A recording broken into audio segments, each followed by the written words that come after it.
पश्चिम बंगाल की मुख्यमंत्री ममता बनर्जी ने भारत में 2024 के लोकसभा चुनाव के संदर्भ में हाल ही में कहा था कि पश्चिम बंगाल में खेला हुआ है और अब यह खेला त्रिपुरा और असम के साथ 2024 में दिल्ली में होगा। इसी को देखते हुए असम, त्रिपुरा जैसे राज्यों में अपनी पार्टी का आधार मजबूत करने के लिए ममता ऐसे स्थानीय नेताओं को अपने साथ लाने का प्रयास कर रही हैं जो बीजेपी के लिए चुनौती खड़ी कर सके और इन दोनों राज्यों में बीजेपी की सरकार है। असम में कांग्रेस विपक्ष में है जबकि त्रिपुरा में मार्क्सवादी कम्युनिस्ट पार्टी। इन दोनों दलों के बिखरते जनाधार को देखते हुए ममता बनर्जी की कोशिश यहां अपनी स्थिति मजबूत करने की है। त्रिपुरा और असम दोनों राज्यों को मिलकर भले ही लोकसभा की महज 16 सीटें हैं, लेकिन इन दोनों राज्यों में बंगाली बोलने वाले समुदाय की एक बड़ी आबादी ममता बनर्जी के समर्थन में झुक सकती है। त्रिपुरा जहां बहुसंख्यक बंगाली भाषी आबादी वाला राज्य है, वहीं असम में 2011 की जनगणना में बंगाली भाषा को अपनी मातृभाषा के रूप में दर्ज करने वालों की हिस्सेदारी 28.9% है। अर्थात असमिया भाषा के बाद बंगाली यहां दूसरे स्थान पर है। वहीं बता दें कि कांग्रेस नेता राहुल गांधी की टीम की भरोसेमंद सदस्यों में से एक रही पूर्व सांसद सुष्मिता देव का तृणमूल कांग्रेस पार्टी में शामिल होना ममता दीदी के किसी रणनीति का हिस्सा है। अखिल भारतीय महिला कांग्रेस के अध्यक्ष पद से इस्तीफा देकर सुष्मिता देव के टीएमसी में शामिल होने के बाद खासकर असम में कांग्रेस की बेचैनी बढ़ गई है। दरअसल असम में बराक वैली इलाके में जहां से सुष्मिता आती हैं, वहां सैकड़ों कांग्रेस कार्यकर्ताओं ने आधिकारिक तौर पर टीएमसी का दामन थाम लिया है और यह सिलसिला लगातार जारी है। लेकिन आदिवासी बहुल असम जैसे राज्य में ममता बनर्जी के साथ मिलकर सुष्मिता क्या बीजेपी के लिए किसी तरह की चुनौती खड़ी कर पाएंगी? वहीं बराक वैली में जाने माने जानकार बताते हैं कि सुष्मिता एक प्रभावशाली राजनीतिक परिवार की पढ़ी लिखी लड़की हैं और उसमें क्षमता भी है। पिता संतोष मोहन देव की तरह साहसी हैं और मुद्दों पर खुलकर बात करती हैं। असम में खासकर बंगाली समुदाय की पहचान से जुड़े कई अहम मुद्दे हैं जिनका आज भी समाधान नहीं निकला है। बीजेपी नागरिकता संशोधन कानून लागू करने के बाद के साथ ही शासन में आई थी, लेकिन अभी तक इस कानून को लागू नहीं किया गया है। लिहाजा बंगाली समुदाय के लोग टीएमसी जैसे राजनीतिक विकल्प के बारे में सोच सकते हैं।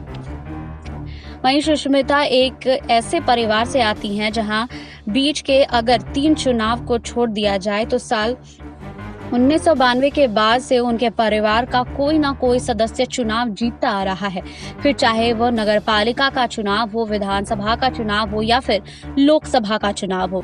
इस परिवार की राजनीतिक यात्रा सुष्मिता के दादा तथा उत्तर पूर्व के प्रसिद्ध बंगाली स्वतंत्रता सेनानी सत्येंद्र मोहन देव के साथ शुरू हुई थी। बंगाली समुदाय से आने वाले सत्येंद्र मोहन देव असम सरकार में मंत्री रहे और उनकी विरासत को संतोष मोहन देव ने आगे बढ़ाया। पूर्व केंद्रीय मंत्री रहे दिवंगत संतोष मोहन देव ने 9 लोकसभा चुनावों में 7 बार कांग्रेस के लिए चुनाव जीते हैं। पूर्वोत्तर राज्यों में इकलौते ऐसे बंगाली समुदाय के नेता थे जिन्होंने असम की सिलचर लोकसभा सीट से 5 बार चुनाव जीता और 2 बार त्रिपुरा पश्चिम निर्वाचन क्षेत्र से चुनाव जीतकर संसद पहुंचे थे। उन्हें सरकार में भी कई विभागों में राज्य मंत्री के तौर पर काम करने का मौका मिला था। 4 बेटियों में से सबसे छोटी बेटी सुष्मिता को 2009 में राजनीति में लेकर आए और 2009 में ही सुष्मिता पहली बार सिलचर नगर परिषद की अध्यक्ष नियुक्त हुई। इसके बाद साल 2011 के असम विधानसभा चुनाव में वह सिलचर सीट से विधायक चुनी गई और साल 2014 के लोकसभा चुनाव में नरेंद्र मोदी की लहर के बावजूद सुष्मिता कांग्रेस के टिकट पर सिलचर लोकसभा सीट से चुनाव जीतने में कामयाब रही।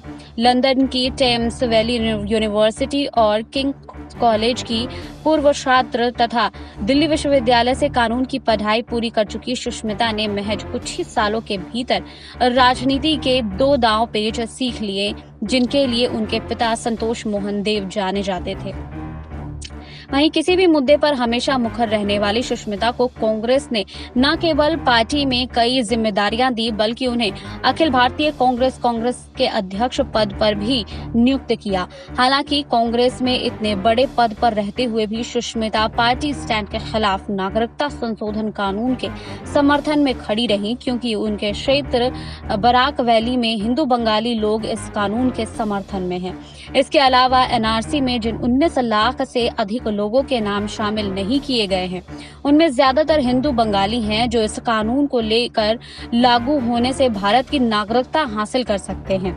कांग्रेस से रिश्ता तोड़कर टीएमसी में शामिल हुई सुष्मिता का कहना है कि मैंने बराक घाटी के लोगों के लिए, अपने समर्थकों के लिए और अपने राजनीतिक करियर के लिए यह निर्णय लिया है। यह एक कठिन और लंबी लड़ाई होने जा रही है, जिसे मैंने जीवन भर लड़ने का फैसला किया है। वहीं टीएमसी में अपनी भूमिका के बारे में वह कहती हैं कि टीएमसी एक स्पष्ट दृष्टि और काम परतों वाली पार्टी है। मैं पार्टी में कुछ भूमिका निभाऊंगी। मेरी भूमिका ममता बनर्जी और अभिषेक बनर्जी तय करेंगे। सुष्मिता को पार्टी में पिछले सप्ताह ही त्रिपुरा में सदस्य भर्ती अभियान और अन्य कार्यक्रम में भाग लेने के लिए भेजा था। दरअसल त्रिपुरा में 2023 की शुरुआत में मतदान होने वाले हैं और अभी से ऐसी अटकलें लगाई जा रही हैं कि सुष्मिता त्रिपुरा में टीएमसी के प्रचार अभियान की प्रमुख होंगी। लेकिन क्या टीएमसी त्रिपुरा में सुष्मिता को सामने रख अपनी पार्टी की जमीन तैयार कर पाएगी? इस सवाल पर जवाब देते हुए त्रिपुरा के जानकार कहते हैं कि सुष्मिता ने त्रिपुरा में ऐसा कोई काम नहीं किया है जिससे यहाँ के लोग उन्हें एक राजनीतिक नेता के तौर पर हाथों हाथ स्वीकार कर लेंगे।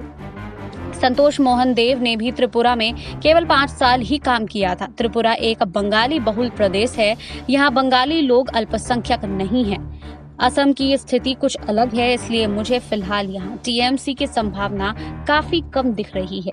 वहीं असम में कांग्रेस को बेहद कमजोर बताते हुए सुष्मिता ने कहा है कि मैं कहा था कि वह अपने टीएमसी कार्यकर्ताओं के साथ सत्तारूढ़ बीजेपी के मुकाबले करने के लिए एक मजबूत आईटी सेटअप बनाने के काम में जुट गई हैं। वहीं असम की राजनीति को कई दशकों से कवर करने वाले जानकार बताते हैं कि असम में ब्रह्मपुत्र के किनारे बसे इलाकों में भी सुष्मिता के नाम पर ममता बनर्जी लोगों का समर्थन हासिल नहीं कर सकती हैं। वह कहते हैं कि टीएमसी के लिए ब्रह्मपुत्र वैली और असमिया मूल के लोगों का समर्थन हासिल करना संभव नहीं लगता।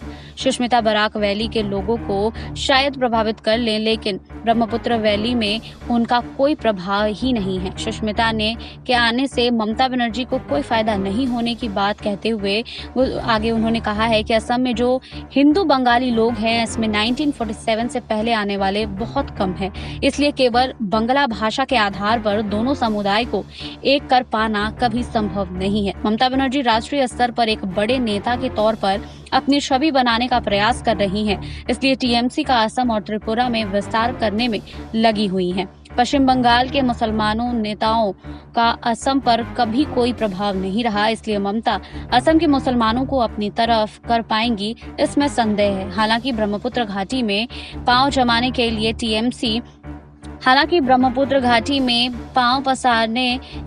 टीएमसी शिवसागर से निर्दलीय विधायक चुनकर आए जाने माने आरटीआई कार्यकर्ता अखिल गोगोई से संपर्क में है। बता दें कि अखिल गोगोई और असम में मुख्यमंत्री हेमंत बिस्वा शर्मा के बीच राजनीतिक टकराव हमेशा चरम पर रहा है और अभी हाल ही में अखिल गोगोई ने ममता बनर्जी और प्रशांत किशोर से अलग अलग मुलाकात की थी, लेकिन अखिल शुरू से सीएए का विरोध करते आए हैं, जिसके चलते उन्हें जेल भी जाना पड़ा था। आपको हमारी रिपोर्ट कैसी लगी हमें कमेंट बॉक्स में लिखिए। बाकी और खबरों के लिए जुड़े रहिए SPN 9 न्यूज के साथ।